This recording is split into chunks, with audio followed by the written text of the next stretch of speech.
rahmatullah. Chers frères et sœurs en la foi, le rappel d'aujourd'hui portera sur les 10 derniers jours de Dhul Hijjah. Vous savez, nous les musulmans, on a des mois vraiment, des mois particuliers. Oui, on a des mois sacrés et le mois de Dhul Hijjah fait partie de ces 4 mois. Vous savez que Allah subhanahu wa ta'ala a créé l'univers et il préfère certains jours aux autres et certaines nuits par rapport à d'autres. Et le mois de Dhul Hijjah est un vraiment mois qui est mois béni. Et ce qui fait sa particularité, c'est qu'il y a beaucoup d'adorations qui se font dans ce mois-ci. Surtout dans ce mois-ci, il y a le Hajj, il y a la fête de Tabaski, qui est vraiment une fête qui se répète vraiment tous les ans. Il y a aussi le jeûne du jour de Arafat.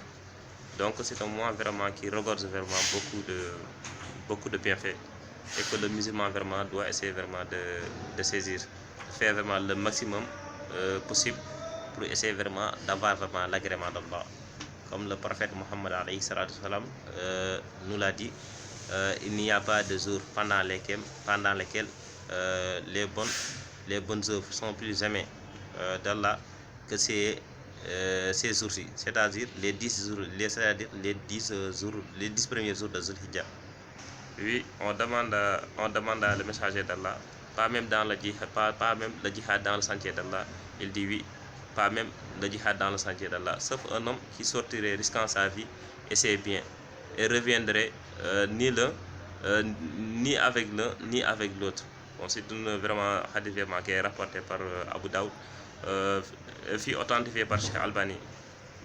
Dans ces 10 jours, il y a aussi le jour de Arafat. Le jour de Arafat, c'est le jour vraiment où la religion fut achevée, où la religion a été déclarée complète par Allah subhanahu wa ta'ala. Et le prophète alayhi salatu salam nous demande vraiment de jeûner ce jour-là, qui a vraiment une grande récompense. Car jeûner le jour de Arafat, ça expie 2 années de péché, c'est-à-dire l'année écoulée et l'année en cours. Donc c'est une occasion vraiment qu'on doit vraiment saisir, parce qu'on sait vraiment que nous tous nous commettons vraiment des péchés. Donc durant ces 10 premiers jours durant ces 10 premiers jours de Dhul Hijjah, on doit essayer vraiment de multiplier vraiment les bonnes actions.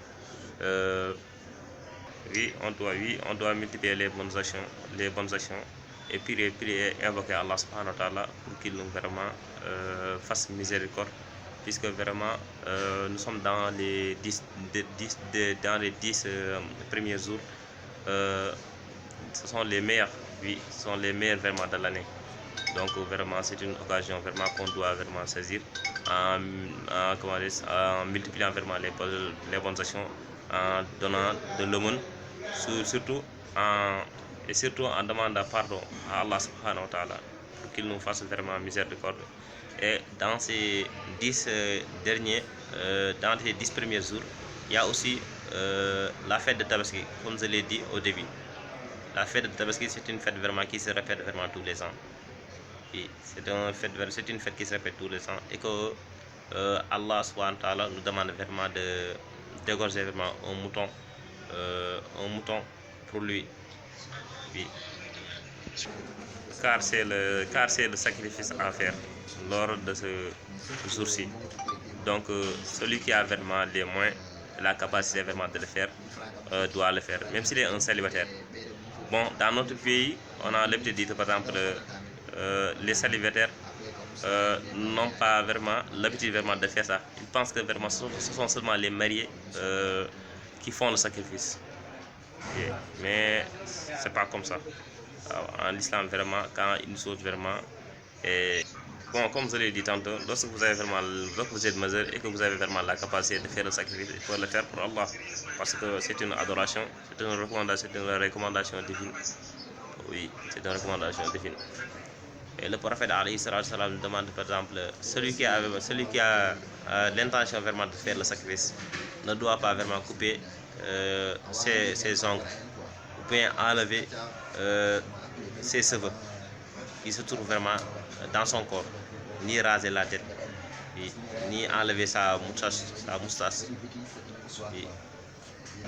Donc on doit s'abstenir d'enlever quoi que ce soit de nos cheveux jusqu'à